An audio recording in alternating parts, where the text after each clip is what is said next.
इस आरओ में दो प्रॉब्लम है। पहला तो ये आरओ के पानी का स्वाद बिल्कुल भी ठीक नहीं है, और दूसरा ये आरओ पानी बहुत ज़्यादा वेस्ट कर रहा है, बहुत ज़्यादा वेस्ट कर रहा है। मतलब 2000 लीटर पानी का टैंक जो कि इनका 4 दिन पहले चलता था, अब वो ठीक से 2 दिन नहीं चल पाता, मतलब 1.5 दिन दूसरा दिन ऐसे करके ख़त्म हो जा रहा है। तो ये मतलब बहुत ज़्यादा पानी वेस्ट भी कर रहा है और इसके पानी का स्वाद भी ठीक नहीं है। तो सबसे पहले हम क्या करेंगे, हम सबसे पहले यहाँ पे पानी का TDS चेक करेंगे, इसके पानी का TDS आ कितना रहा है। ठीक है, यहाँ पे हम TDS चेक कर लेते हैं।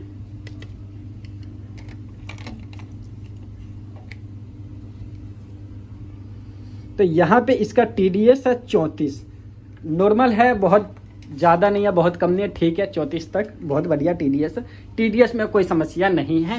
और फिर भी यहाँ पर पानी का स्वाद ठीक नहीं है और पानी बहुत ज़्यादा वेस्ट कर रहा है। तो आज हम इसी प्रॉब्लम को सॉल्व करने वाले हैं। तो सबसे पहले हम क्या करते हैं, इस आरओ को नीचे उतार लेते हैं ताकि हमें काम करने में आसानी हो। तो चलो इसको नीचे हमने अपना आरओ यहाँ से उतार लिया। ज़्यादा कुछ रॉकेट साइंस नहीं होता, ये 2 स्क्रू लगे, बस इन्हीं 2 स्क्रू के ऊपर टंगा रहता है, उसको उठा लो बस वो अपने हाथ में आ जाता है। ठीक है, तो हमने यहाँ से आरओ उतार लिया है। अब आरओ को हम ये पीछे 2 स्क्रू लगे रहते हैं, ये इन पे टंगा रहता है। ठीक है, तो ये ऐसे ही हमारा आरओ टंगा रहता है। अब हम इसे खोलेंगे। खोलने के लिए इस पे यहाँ पर आप देखोगे यहाँ स्क्रू लगे हुए हैं, यहाँ स्क्रू लगे हुए हैं, और यहाँ इसके स्क्रू लगे हुए हैं, और यहाँ भी इसके स्क्रू लगे हुए हैं। क्लियर। तो हमें इन स्क्रू को खोलना है अपने स्क्रू ड्राइवर की सहायता से।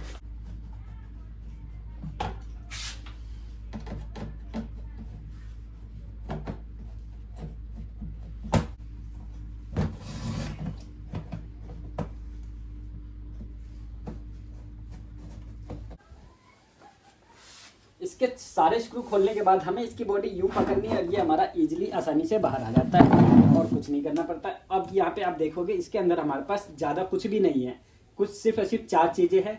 यहाँ पर सेडिमेंट फिल्टर है, ये हमारा मेम्ब्रेन है, मेम्ब्रेन के नीचे बीचों बीच यहाँ पर कार्बन फिल्टर है, ये आपके पास UV है।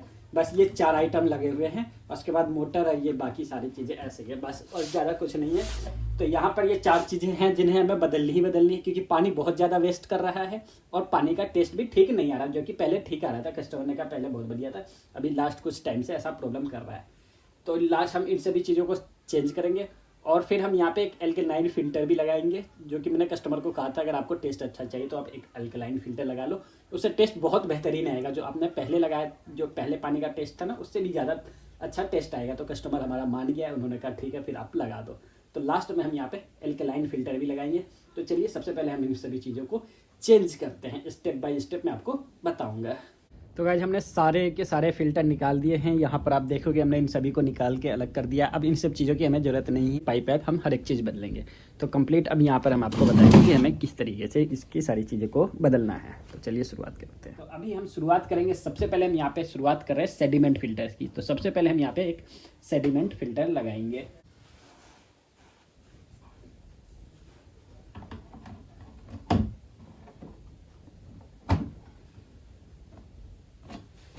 सेडिमेंट फिल्टर लगाने के बाद अब हम यहाँ पर कार्बन फिल्टर लगा रहे हैं।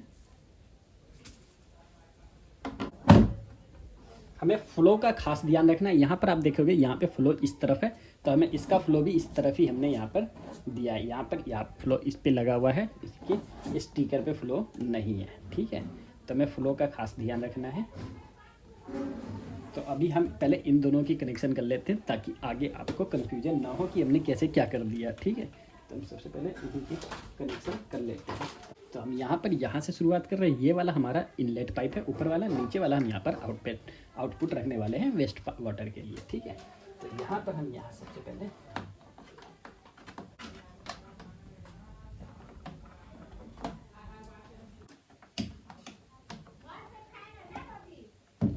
यह हमने पहले कनेक्शन कर लिया। यहाँ से हमारा सेडिमेंट फिल्टर में इन आ गया, यहाँ पे फ्लो दे रखा, मतलब ये हमारा आउटपुट होगा।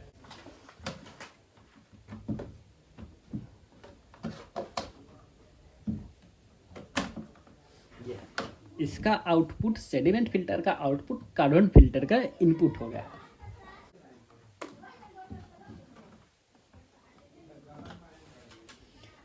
यह हमने सेडिमेंट फिल्टर से कार्बन फिल्टर को सप्लाई दे दिया। अब कार्बन फिल्टर का आउटपुट रह गया हमारा। अब यहाँ कार्बन फिल्टर से हमारी सप्लाई जाएगी सोडोमेंट सॉइल में।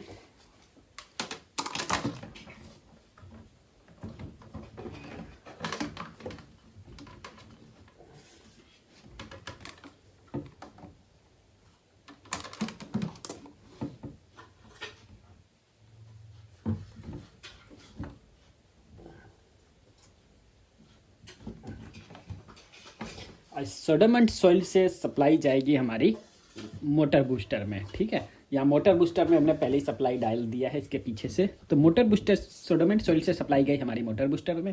अब मोटर बूस्टर से सप्लाई जाएगी हमारे मेम्ब्रेन में। तो मेम्ब्रेन का हम पुराना वाला ही टैंक इस्तेमाल में लेंगे, टैंक बदलने की ज़रूरत नहीं होती, हम बस मेम्ब्रेन बदल रहे हैं। और यहाँ पे हम मेम्ब्रेन डाल रहे हैं 75 GPD का, ठीक है। आप देख रहे हो 75 GPD, क्योंकि यहाँ पे हमारा मोटर भी 75 GPD का है, तो मेम्ब्रेन भी 75 GPD का डाल रहे हैं। अब हम यहाँ मेम्ब्रेन डाल रहे हैं। मेम्ब्रेन डालने का तरीका ये है, यहाँ पर आप देखोगे यहाँ पे ऑप्शन लिखा हुआ फ्लो, जो फ्लो वाला एरिया है वो हमारा अंदर की तरफ रहेगा ऐसे, ठीक है। तो यहाँ पर यूँ डालना है, ये हमारा अंदर की तरफ चला गया। और अब हम इसके ऊपर की नैपिंग ढक्कन लगा देते हैं। अब हम यहाँ इसके ढक्कन को लगा लेते हैं। इस ढक्कन को आपको अच्छी तरीके से टाइट लगाना है ताकि वाटर लीकेज की समस्या ना आए। यहाँ पर हम अपने मेम्ब्रेन को सेट कर लेते हैं।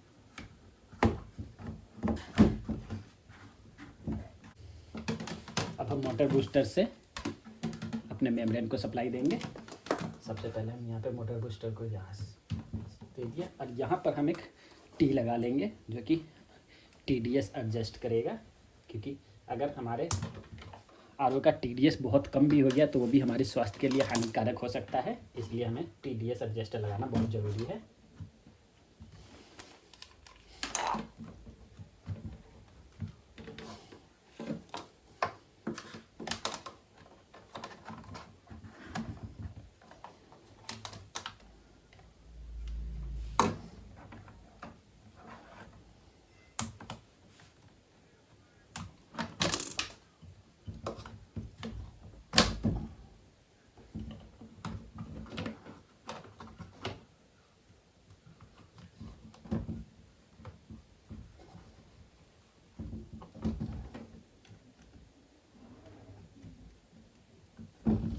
अब हम आ जाते हैं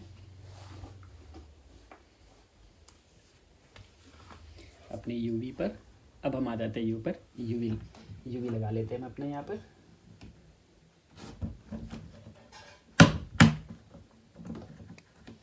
यूवी में हमारा फ्लो इस तरफ लगा हुआ है, यहाँ हमारी सप्लाई आएगी आउट, ये हमारी वेस्टेज का है, यहाँ ये हमारी बीच वाली सप्लाई आएगी इनपुट की। तो यहाँ से हम यहाँ अपने यूवी को सप्लाई दे देते हैं।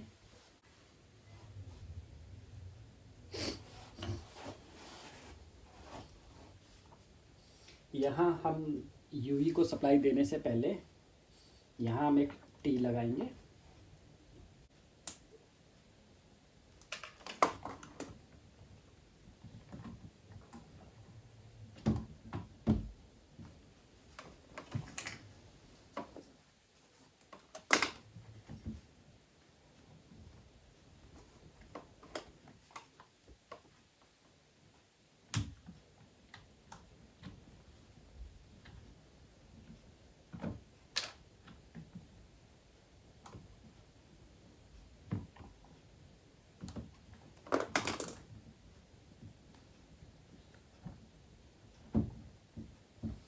इस टी से हमारा एक सप्लाई है, इस टी के बारे में भी मैं अभी बताता हूँ।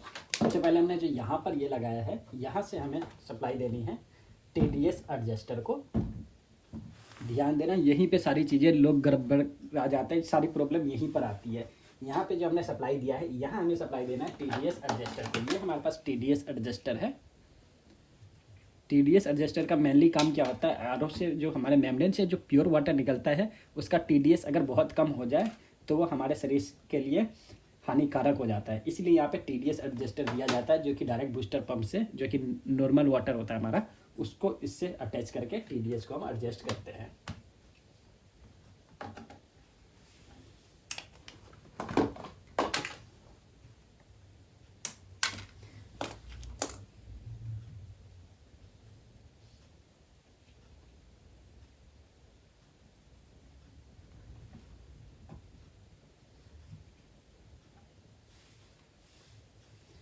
TDS यहाँ पे हमने TDS एडजस्टर लगा दिया। इस TDS एडजस्टर से अब हमारा जो यहाँ पे हमने टी लगाया था यहाँ लगेगा ये।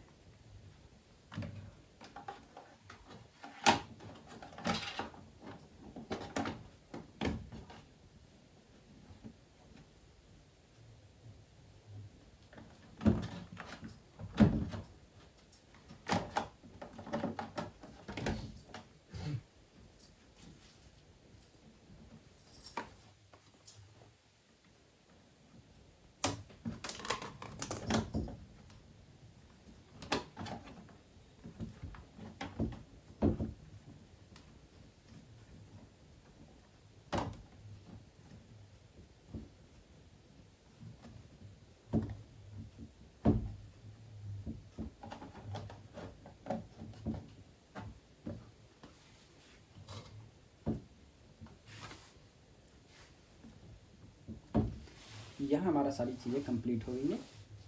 अब यहाँ से हमारा टैंक में जाएगा सप्लाई, लेकिन हम यहाँ से क्या कर रहे हैं, एल्कलाइन फ़िल्टर लगाएंगे। यहाँ से एल्कलाइन फ़िल्टर, तो हमने अपना एल्कलाइन फ़िल्टर यहाँ पर सेट कर दिया है। अब हमें यहाँ से अपने यूवी से आउटपुट डालनी है एल्कलाइन फ़िल्टर में यहाँ पर, क्योंकि एल्कलाइन फ़िल्टर में यहाँ पे हमें सिंबल बना हुआ है, ये हमारा फ्लो है। ठीक है,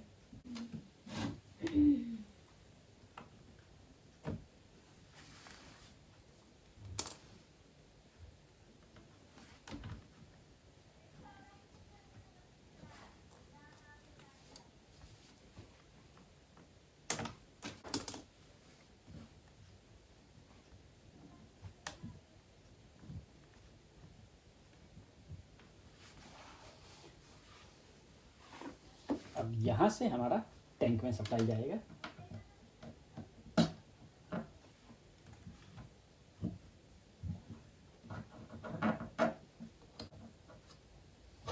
अभी हम इसे फिट नहीं करेंगे, हम टेस्टिंग करेंगे एक बारी इसके पानी का फ्लो कैसा है।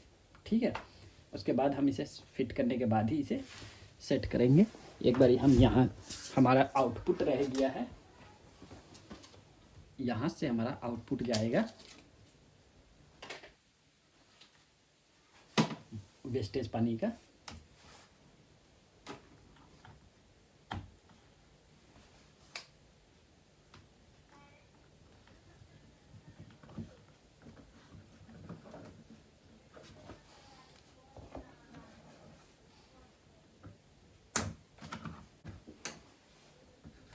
नीचे वाला हमें ध्यान रखना है, हमारा नीचे वाला आउटपुट है और ऊपर वाला इनपुट। चलिए अब इसे यहाँ हमने अपने आरओ को सेट कर दिया है और हमने लास्ट में प्री फिल्टर भी चेंज कर दिया था। ठीक है, अब यहाँ से हमारा पानी निकल रहा है। हम यहाँ पर दो तरीके से पानी चेक करेंगे। एक तो पहला डायरेक्ट जो हमारा मेम्ब्रेन से यूवी से निकलता हुआ पानी, वो दूसरा हम इसे फिर एल्कलाइन में लगा के फिर एल्कलाइन का दोनों पानी को चेक करेंगे कि दोनों पानी का टीडीएस क्या है। एल्कलाइन की वजह से क्या हमारे टीडीएस में फर्क पड़ रहा है या नहीं पड़ रहा। उसके बाद हम एक बिना एल्कलाइन वाले पानी का भी यहाँ पर पीएच चेक करेंगे और एल्कलाइन वाले पानी का भी पीएच चेक करेंगे। तो चलिए सबसे पहले हम इसका टीडीएस चेक करते हैं। हम गिलास में थोड़ा पानी रख लेते हैं टीडीएस चेक करने के लिए।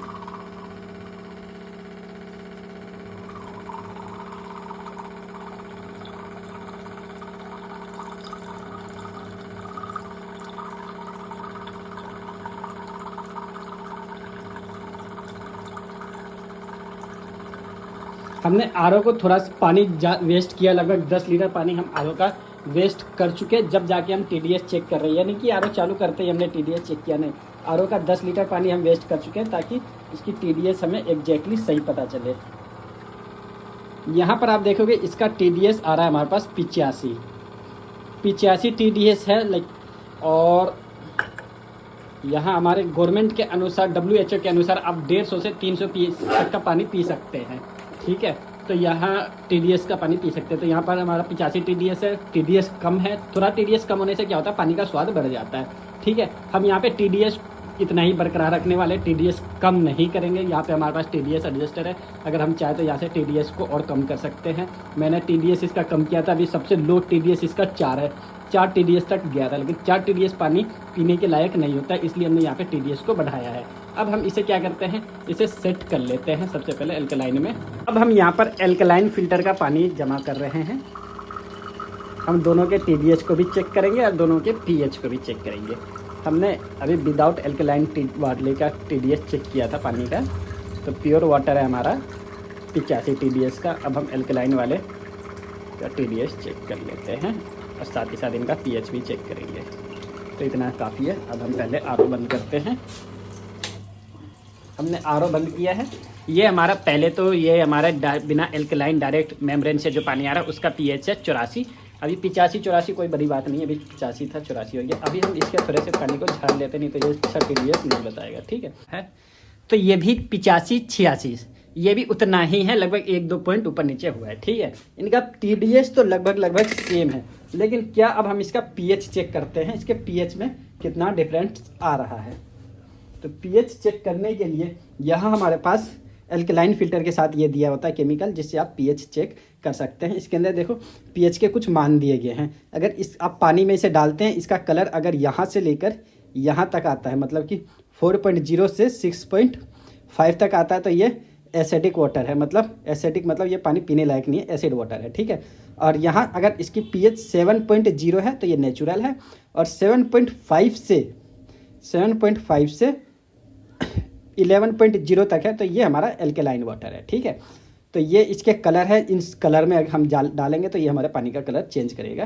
तो देखिए, चलिए डालते हैं इसको। हम इसे सबसे पहले मेम्ब्रेन वाले पानी में डाल रहे हैं। तो ये मेम्ब्रेन वाले पानी का आप कलर देख सकते हो, ये हल्का ग्रीन हुआ है, मतलब नेचुरल वाटर है। जिसके हिसाब से आप देखोगे ना, ये हमने क्या देखा था यहाँ पे, नेचुरल वाटर, इससे मैच खा रहा है, ये नेचुरल वाटर से मैच खा रहा है ना, इसका कलर देखो, ठीक है। अब हम एल्केलाइन वाले पानी में डालते हैं इसको। तो ये देखो, एल्केलाइन वाले पानी में हमने डाला, तो एल्केलाइन वाले पानी में क्या है, इसका कलर ये देखो, एल्केलाइन वाले पानी में इसका कलर ये वाला आ गया है, pH 10। यहाँ पे आप देखोगे भी एल्केलाइन वाटर pH 10, मतलब 7, WHO के अनुसार आप 7 pH का पानी पी सकते हैं। तो यहाँ पर हमारे पास ये नेचुरल वाटर है 7 pH का, जो हमने डायरेक्ट मेम्ब्रेन से निकाला है। ये नेचुरल वाटर है जो कि हमारा मेम्ब्रेन से निकला है, दोनों का कलर सेम है। और ये वाला जो हमारा ये एल्केलाइन वाटर है जो कि 7 pH से ऊपर का है, तो ये और ज़्यादा अच्छा है हमारे पानी पीने के लिए, ठीक है। इस पर लिखा भी हुआ है एल्केलाइन वाटर, है ना, और ये यहाँ पे एल्केलाइन। तो एल्केलाइन के विदाउट एल्केलाइन के पानी का कलर ऐसा है, एल्केलाइन लगाने के बाद हमारे पानी का कलर चेंज हो रहा है, मतलब एल्केलाइन अपना काम कर रहा है, ठीक है। अगर आप TDS के बारे में, अगर आपके मन में कोई सवाल है कि इसका TDS हम कितना रखें नहीं रखें, तो देखो अगर आप TDS ज़्यादा घटा देते हो ना, तो पानी के सारे मिनरल्स खत्म हो जाते हैं, उससे आपके शरीर को हानिकारक ही पहुंचेगा, हानि ही होगी। अगर इसका मैंने अभी लो किया था, सबसे लो TDS पे 4 TDS आ रहा था। 4 TDS का पानी पता है आपको,